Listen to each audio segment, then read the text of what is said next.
प्रधानमंत्री नरेंद्र मोदी इस वक्त जापान में। जापान और भारत के बीच कई अहम समझौतों पर हस्ताक्षर हुए हैं। आने वाले 10 सालों में 10 ट्रिलियन जो येन हैं वो जापान भारत में निवेश करने वाला है। लेकिन इस मुलाकात में क्या ट्रंप टैरिफ को लेकर कोई बात हुई है?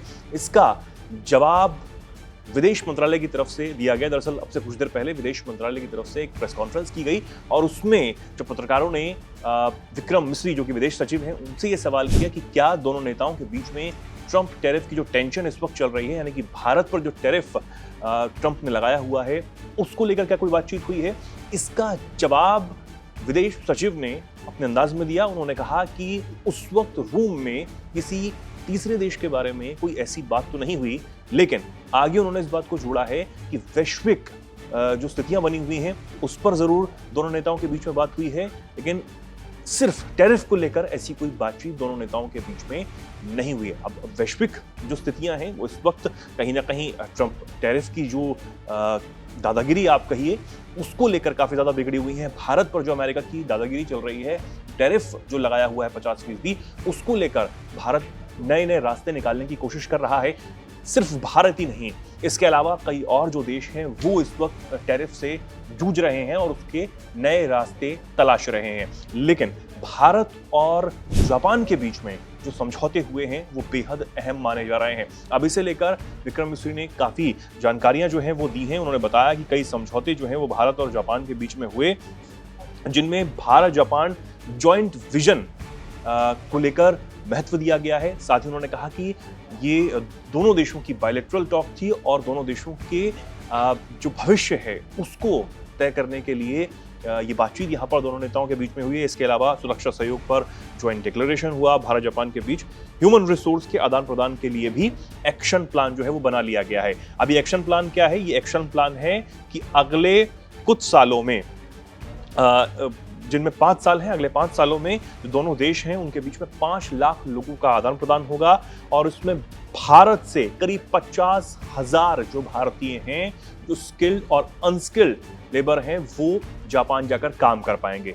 इसकी सहमति जापान ने दे दी है। तो ये एक बहुत बड़ी बात है, यानी कि रोजगार के नए अवसर जो हैं वो भारतीयों को मिलने वाले हैं विदेश में, जापान में। अब जापान बहुत पुराना सहयोगी भारत का रहा है, तो ये एक बड़ी बात यहाँ पर हो जाती है। एक ये बड़ा जो समझौता है वो यहाँ पर किया गया है ताकि जो भारतीय हैं वो जाकर आराम से वहां पर काम कर सकें। इसी के साथ विक्रम मिस्री ने कहा कि भारत जापान के बीच सुरक्षा सहयोग को लेकर भी कई घोषणाएं इस वक्त की गई हैं। दोनों देशों को आधुनिक सुरक्षा चुनौतियों से निपटने में मदद जो है वो मिलने वाली है। आतंक विरोधी सहयोग भी जापान भारत को देने के लिए तैयार है, भारत भी यही करेगा। तो ये एक बड़े समझौते हैं। इसी के अलावा चंद्रयान जो 5 है मिशन, उसके लिए भारत का सहयोग जापान करने के लिए तैयार हो गया है और अगले 10 साल का रोड मैप तैयार किया गया है, ये प्रधानमंत्री ने इस दौरान कहा। तो विक्रम मिस्री ने पूरी जानकारी यहाँ पर भारत और जापान के बीच में जो समझौते हुए हैं उनको लेकर दी है। इसी के साथ एमएसएमईज जो हैं दोनों देशों के, जो स्मॉल मीडियम उद्योग हैं, उनको बढ़ावा देने के लिए, उनको स्टार्टअप से जोड़ने के लिए, नए स्टार्टअप जो आएंगे उनको बढ़ावा देने के लिए दोनों देश जो हैं अब काम करने वाले हैं।